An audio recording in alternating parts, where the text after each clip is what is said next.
So guys, yan, lalagay na tayo ng used oil.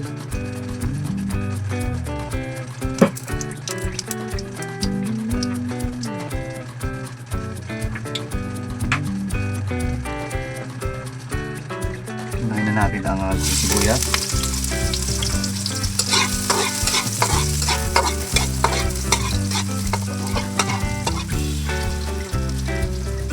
Bawang.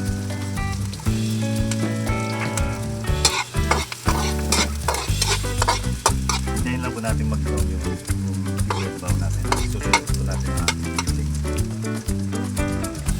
Ayan guys, pagka malambot na ating sibuyas bawang,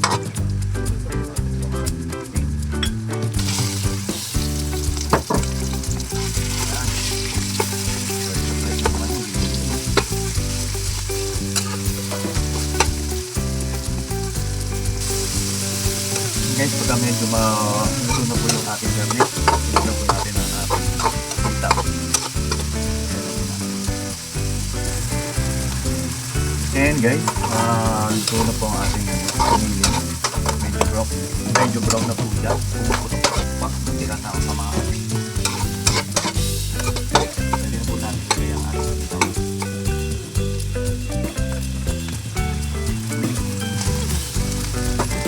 Sarap, delicious.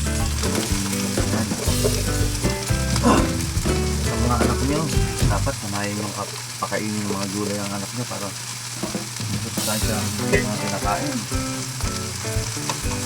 Haluin lang po natin yan guys pagka nahalo na natin lahat ng mga kinakain po natin sa kulog. Kailangan makakulog yung mga para yung dito natin lumambol.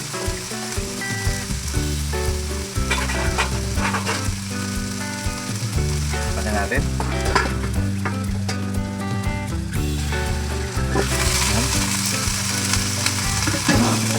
Pumupo natin. Pumupo pa. Landan lang.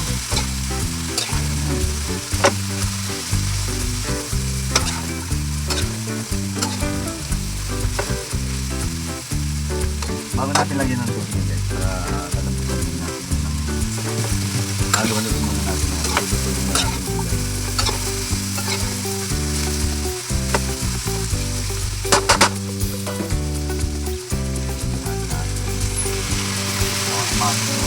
Mami lasa niya.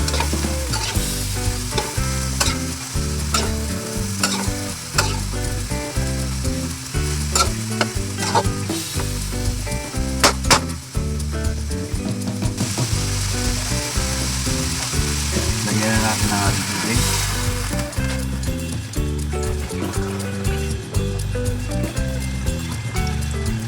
Tama lang ang sabaw. 2 baso tubig. Lagyan na natin ang ating asin.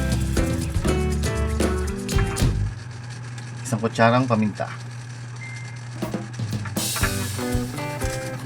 At magic sarap. Yan, takpan.